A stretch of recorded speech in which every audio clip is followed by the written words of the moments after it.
Oke. Nah, kalau hidupnya banyak masalah, artinya adalah mindsetnya banyak salahnya, gitu kan? Oke. Sesimpel itu. Pasti pernah loss dong. Sering. Namanya trader kan? Pasti pernah loss. Ya. Terus akhirnya dapatlah jawaban bahwa ternyata yang menjadi kata kunci adalah mindset. Tetapi yang perlu dicermati adalah ketika loss, feeling apa yang muncul? Karena gini, ada trader yang loss gak apa-apa, ada trader yang loss mau bunuh diri. Biasanya ketika orang mengalami rugi, loss trading, rugi trading, kode ini, apa yang harus dilakukan trader? Tapi dia bisa berubah kalau dia ngerubah kebiasaan. Asal dia tahu aja. Asal dia tahu. Iya. Kalau dia nggak tahu ini yang bahaya. Atau gak mau tahu. Atau nggak mau tahu. Nah biasanya kalau nggak mau tahu ini kenapa?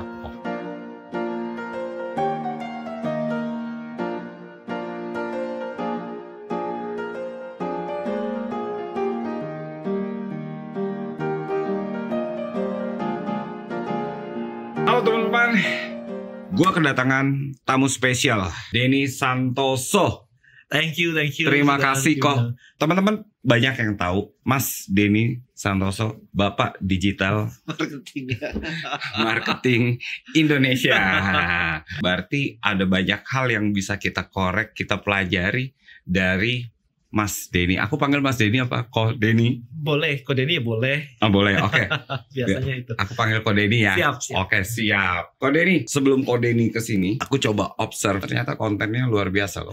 Udah lama konten ya soalnya. Udah lama konten. Dan ternyata banyak hal yang aku baru tahu. Selain orang CEO, founder Tribelio, ternyata praktisi trading juga. Di beberapa konten yang terakhir, itu sempat ngomongin tentang mindset trading. Ya, psikologis trading. Ini menarik banget karena psikologi trading ini orang tahu, tapi kadang-kadang cuman sebagai pajangan doang. Karena kebanyakan mungkin ya, kebanyakan dari mereka juga mereka tahu, tapi nggak tahu cara utak-atiknya. Misalnya contoh paling gampang, lu jangan serakah. Terus kalau jangan serakah tuh terus gimana? Serakahnya udah muncul. Begitu serakah muncul terus diapain? Betul. Kan nggak tahu. Terus mau diapain gitu. Nah itu nggak ada yang ngajarin itunya sih. Jadi maunya kalau udah profit, mau profit sampai akhirnya lupa cara stopnya. Akhirnya bukan profit jadi berantakan, Mas. Jadi hancur, yes. Jadi berantakan. Yes. Tadi kalau udah ngomong bahas mindset, kenapa mindset itu penting banget buat kode nih? Karena mindset itu adalah yang mengendalikan semua keputusan di hidup kita. Jadi kita berpikir menggunakan set of thinking namanya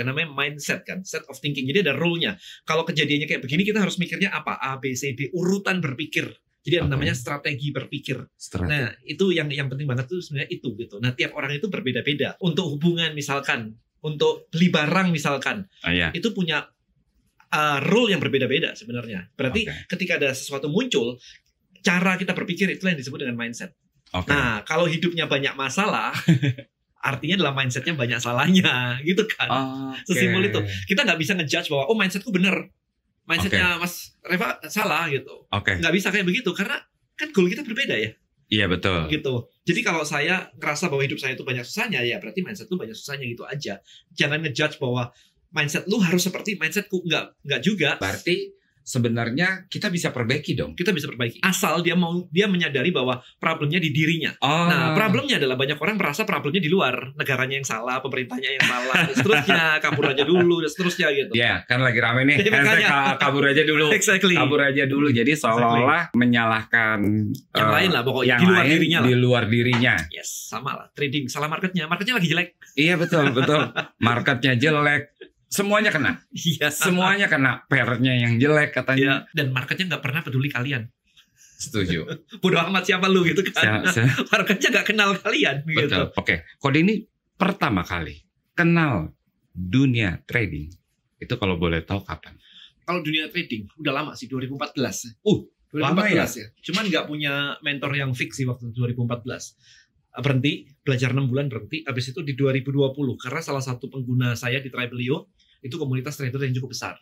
Jadi akhirnya ya terekspos lah founder-foundernya kan, teman sendiri ngobrol-ngobrol. Akhirnya ya udah belajar. Pandemi nganggur di rumah kan kemarin. Iya, kita di rumah aja kan waktu itu ya kan. Iya, trading kan lagi happening banget ketika pandemi kemarin. Betul. Nah itulah dari situ sih. Pasti pernah loss dong. Sering. Namanya trader kan. Pasti pernah loss. Terus akhirnya dapatlah jawaban bahwa ternyata yang menjadi kata kunci adalah mindset. Di awal sih enggak juga. Enggak itu dalam Oke. arti apa? Kalau trader pemula ya pasti skillnya kurang. Tapi setelah itunya sudah ketemu satu skill, satu strategi lah ya, satu trading strategi Ya, gitu satu kan. metode. Satu metode Ya, lah gitu. satu Nah, strategi. sisanya Ya, ya. ini ternyata ya urusannya sama mindset. Kebetulan kalau di saya selalu berbicara itu trading itu bukan awalnya, tapi akhirnya. Karena kita itu kan seperti perjalanan. Ada yang namanya hari di mana kita rugi, ada hari di mana kita juga untung. Iya. Tapi yang kita lihat adalah Ujung-ujungnya ya. yes, Hasil akhirnya ujungnya. lah. Biasanya ketika orang mengalami rugi, loss trading, rugi trading, kode ini, apa yang harus dilakukan trader? Sebenarnya kalau loss, buat aku sih nggak ada masalah karena itu part of journey-nya seorang trader. Yang tadi Mas Trevor sendiri bilang kan nggak mungkin nggak loss, itu udah pasti. Pasti. Jadi kalau loss, iya mungkin ada orang yang bilang kayak oke, kalau aku loss hari ini udah loss, udah limit loss-nya hari ini, drawdown-nya hari ini, ya udah istirahat stop. Mungkin besok baru mulai lagi. Ada yang kayak begitu gitu kan. Tapi ada juga yang mentalnya kuat ya terus aja hajar gitu. Tetapi yang perlu dicermati adalah ketika loss, feeling apa yang muncul? Kalau ngomongin psikologis, kalau feelingnya adalah kayak waduh sayang banget dan sebagainya, sehingga aku harusnya nggak boleh loss dan sebagainya, kata-kata nggak boleh loss dan sebagainya, itu sendiri kan ngerusak sebenarnya. Karena nggak mungkin trader nggak loss, itu impossible gitu. Pasti. Nah, artinya adalah ketika emosi itu muncul, PR-nya adalah seorang trader harus menggali ini muncul dari mana. Karena gini, ada trader yang loss nggak apa-apa, ada trader yang loss mau bunuh diri, ceritanya gitu. Iya kan? Why? Saya punya teman satu orang yang floating loss $1 kagak bisa tidur. Oh iya, $1 loh. Lah kayak 15.000 loh. Mungkin parkir di sini beberapa jam aja udah lebih gitu kan. Tapi dia nggak bisa tidur gitu. Nah berarti kan bukan tentang angkanya sebenarnya. Betul. Tetapi something else di belakang dia. Betul. Yang punya makna bahwa kalau loss itu artinya sedemikian bahayanya buat dia. Biasanya begini, kita cari nih misalkan ya, kalau dia takut loss ceritanya. Oke, kita gali nih. Emang kalau loss kenapa sih?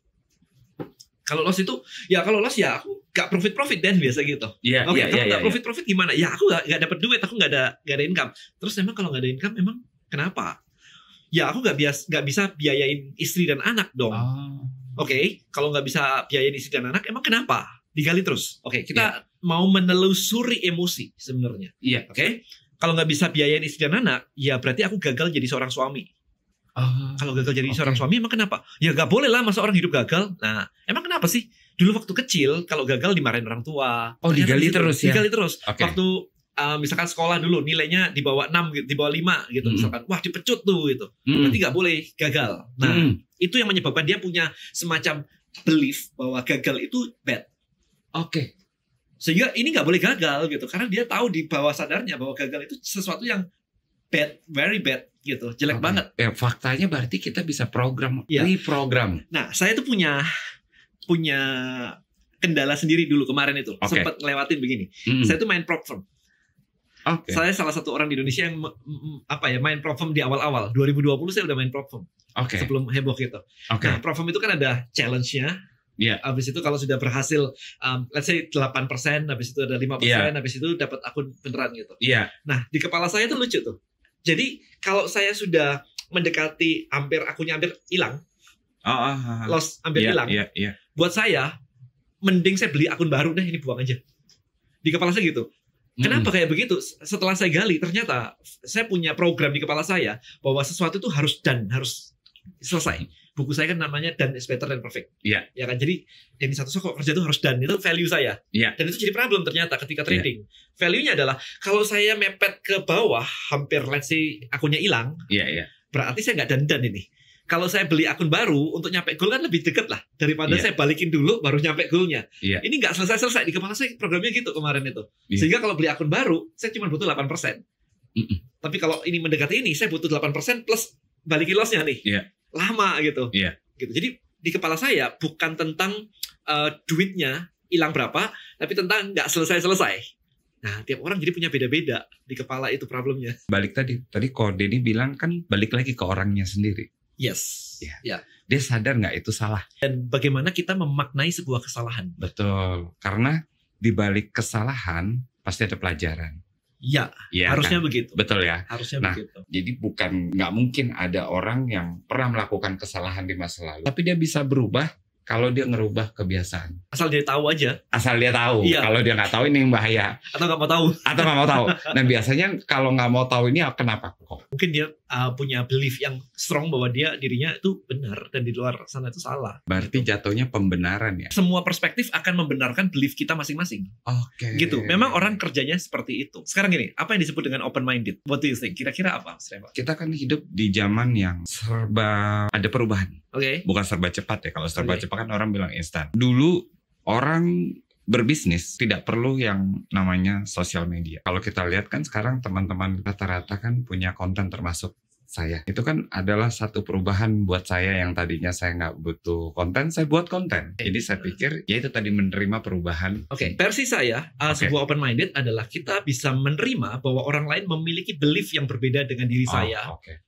And I respect. Agama aja ada berbeda-beda kok. Iya. Kan bukan agamamu salah, agamamu benar kan? Iya, Bukan iya, itu iya, gitu loh. Iya, iya. I mean, you have yours, I have mine kan gitu kan. Iya. Nah, sebenarnya kayak begitu. Ada orang yang gini, cari duit itu bagi seseorang bisa harus kerja keras. Bagi orang lain nggak harus kok kerja keras. Tapi kadang-kadang ada orang yang nggak mau terima. Nggak mungkin lah namanya kerja, namanya cari duit ya harus kerja keras. Dia ngotot gitu loh. Padahal yang namanya open minded, dia harusnya bisa menerima bahwa ada cara lain yang mungkin dia belum tahu. Iya. Iya kan? Setuju. Gitu. Berarti kalau ada orang dengan karakter tertentu, aku nanya sama Ko Denny nih karena udah masuk lebih dalam lagi. Orang bisa dirubah nggak sih karakternya? Diubah bisa. Pertanyaannya mau atau enggak? Gitu. Diubah bisa. Asal dia mau. Kita mau terapi dia dan sebagainya. Kalau dia nolak ya buat apa? Saya juga bilang buang-buang waktu. Bukan anak saya. Iya kan? Kalau anak saya bermasalah dan keras kepala, saya mati-matian ubah. Tapi kalau orang lain keras kepala, bodoh amat. Bukan urusan saya gitu. Benar. Masuk akal. Jadi kemarin tuh ada analoginya adalah ketika sebuah kapal tenggelam, kemudian ada tim SAR datang pakai helikopter dan ngambilin orang-orang yang tenggelam begitu. Pertanyaannya adalah mana yang kamu selamatkan prioritasnya? Jawabannya adalah yang berenang ke paling dekat sama kita duluan. Yang pernah menjauh ntar aja. Ini banyak yang harus diselamatkan nih gitu. Masuk akal. Nah kalau kita ngurusin sana ini nggak beres ini. Yang di sini tenggelam. Iya. Ya benar kan? Yang terdekat. Jadi kita udah panggil-panggil sini ada lampunya semua dan dia menjauh gitu ya urusanmu itu menjauh. Yang mendekat ini kita selamatin semua. Benar. Sama di sini. Jadi yang mau dibantu ya dibantu. Tapi yang mau dibantu malah ngata-ngatain misalnya gitu kan. Wah ya udah kita nggak butuh juga. Gitu sih mindsetnya sebenarnya. Oke, kita balik lagi nih ngomongin tentang mindset. Apa yang paling krusial bagi seorang trader untuk dia bisa yakin sukses? Tentu kan ada tipsnya. Kalau aku biasanya begini, kalau trader pada umumnya itu kan mengalami jatuh bangun.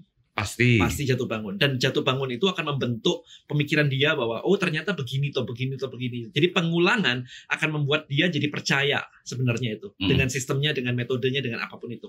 Ya kan? Bahwa loss itu ya bagian dari ini toh nanti profit lagi gitu. Ada fase-fasenya. Ada fase-fasenya gitu. Betul. Jadi sebenarnya pengulangan yang terjadi ini adalah proses masuk ke otak yang diterima oleh bawah sadar sehingga dia akhirnya percaya bahwa ini proses yang benar. Tapi dengan pengulangan itu tadi, itu normalnya kayak begitu, gitu kan. Nah, sekarang kita ngomong shortcutnya. Shortcutnya. Nah, menariknya begini, logika kita itu otak sadar kita, itu namanya logika.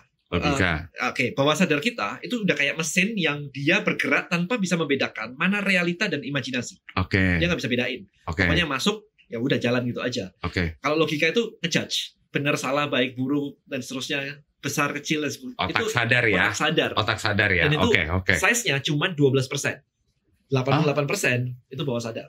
Oh iya. Ya, kayak gitu. Berarti 12% otak sadar. 88%-nya otak bawah sadar. Yes. Wah, ini aku baru tahu nih. Yes. Ada filmnya tuh siapa tuh yang kemarin Bradley Cooper tuh yang Limitless. Oh iya.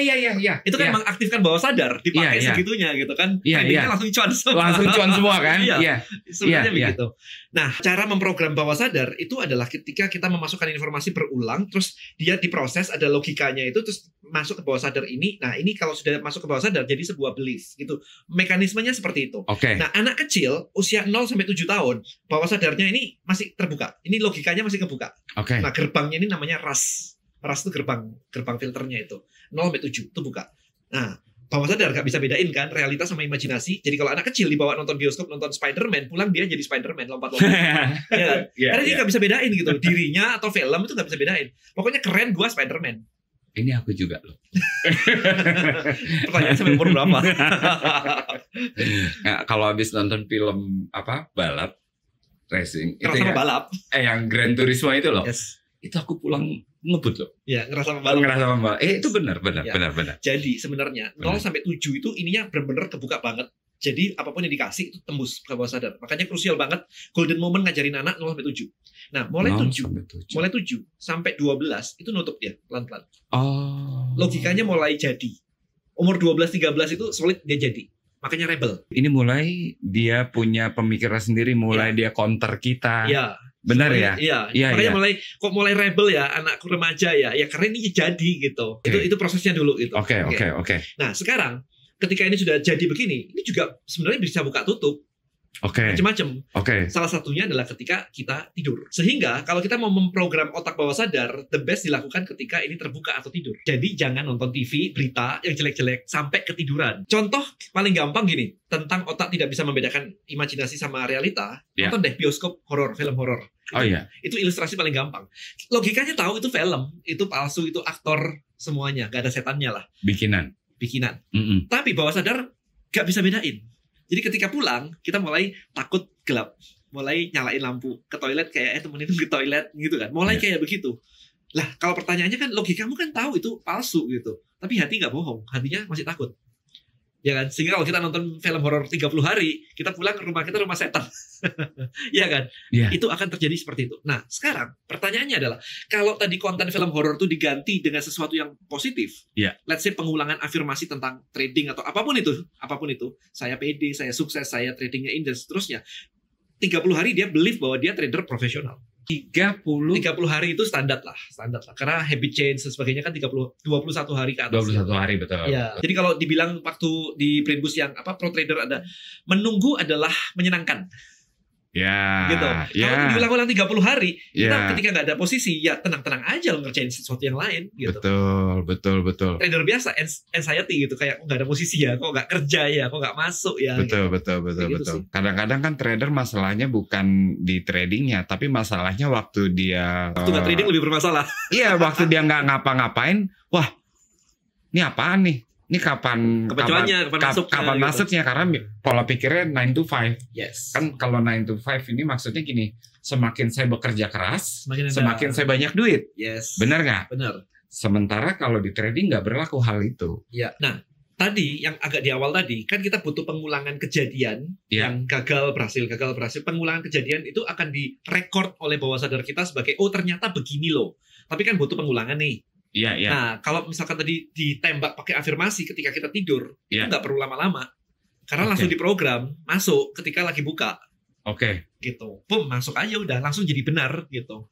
Jadi shortcut aja sebenarnya. Berarti sebetulnya siapapun trader itu bisa kalau dia mau reprogram, dia punya. I think stepnya ada 2 kalau di aku. 1, dia harus lepasin luka batinnya dulu. Traumanya dulu. Yang tadi, kalau gagal berarti aku orang tuanya dulu mecutin lah dan seterusnya. Udah lega nih. Oke, kita program nih sekarang. Gitu caranya. Habis itu tinggal terserah metodenya, apapun itu yang dipakai. Terus kalau dari versi Kodeni, yang Kodeni sempat buat ini, aku ada dengar, boleh cerita nggak? Aku punya produk yang namanya Brain Boost Pro Trader. Jadi di situ adalah sebuah produk audio afirmasi untuk memprogram pikiran bawah sadar. Jadi dari produk ini yang kita harapkan adalah impact-nya. Yes, mereka akan lebih tenang, sangat tenang, kayak gini loh, kayak trading di akun demo lah. Ya kalau trading akun demo, ya intinya orang nggak ada beban kan? Itu maksudnya, gitu. Karena kebanyakan trader kalau ditanya, lu trading di akun demo, cuan. Masuk real, udah. Lah uangnya bohongan ya kan? Makanya. Nah, itu kalau di program kayak begitu, kita bisa kayak balik di akun demo padahal akunnya real. Iya. Karena aku sempat buat konten. Kalian jangan belajar trading pakai akun demo. Ya. Kenapa? Waktu di akun demo kayak orang perkasa. Iya, karena emosi gak ikut. Sampai bilang, wah jari gue jari emas nih katanya kan. Begitu di real account, berantakan. Yes. Dan selalu seperti itu. Makanya kenapa aku bilang, jangan pernah sentuh akun demo ya, kecuali cuma mau tahu buy cara buy atau sell atau cara pasang pending order kayak gini. Oke, tapi kalau mau realnya jangan coba-coba akun demo. Kenapa? Gak jadi. Emosinya kagak belajar. Karena yang dipelajari kan emosinya sebenarnya. Iya, gitu. iya, Tapi iya. begitu aku demo, ini nggak belajar sebenarnya. Gitu. Mas Reva, ada satu yang agak berbahaya kalau orang itu tiba-tiba serasa akun demo itu juga ada berbahayanya sebenarnya. Berbahayanya adalah kita setting tuh kayak rata kiri, rata kanan. Oke. Jadi yang pertama takut-takut gak berani entry. Oke. Begitu takutnya hilang, dia hajar aja. Bablas. Nah, makanya ketika di Brainboost Pro Trader ada kisi-kisinya lagi tuh. Dibilang Oke. apa? Kamu hanya trading sesuai trading plan. Betul. Harus kayak begitu. No setup, no trade. Mana yang lebih oke? Jagain balance atau cari profit? Aku lebih berpikir tentang resiko. Kita harus berpikir bahwa resiko kalau kita perhitungkan itu opportunity banyak. Artinya setiap kita transaksi resikonya dulu dihitung. Ya. 2% rules kalau aku. 2% ya. 2% rules. Jadi mau mengalami 10 kali atau 5 kali, kayaknya 10 kali berturut-turut nggak mungkin ya. 10 kali kayaknya salah metode. Ya, itu. Kalau sampai 10 kali berarti nggak mungkin. Tapi ibaratnya dengan 2% rules itu pun sampai belasan kali kita nggak mungkin margin call. Iyalah. Hitungan kalkulatornya ada kok. Kalkulatornya kalau di fix kan aja 50 kali kan. Dan kayaknya kalau orang trading sampai 50 kali salah berturut-turut udah mendingan gak usah trading deh. Mandi kembang lah. Mandi kembang.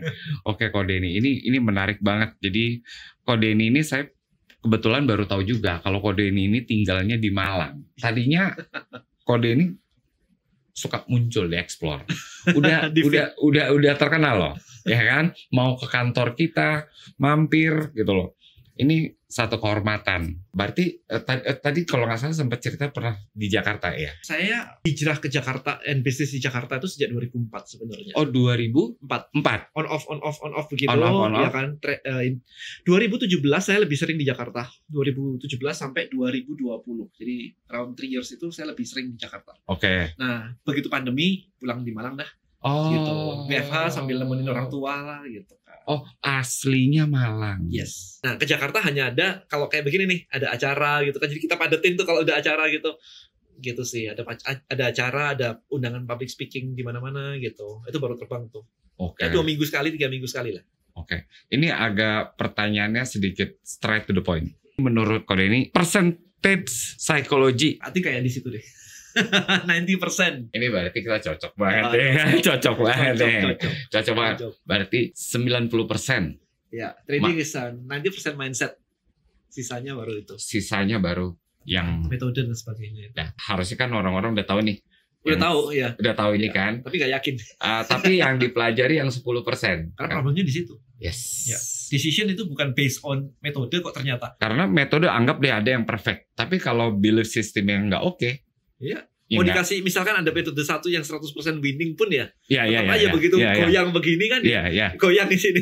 Percuma juga. Benar nggak? Aku sengaja kemarin buat konten kok tentang salah satu desa yang dapat jackpot dari perusahaan negara. Setiap warga itu dapat uang 8 miliar.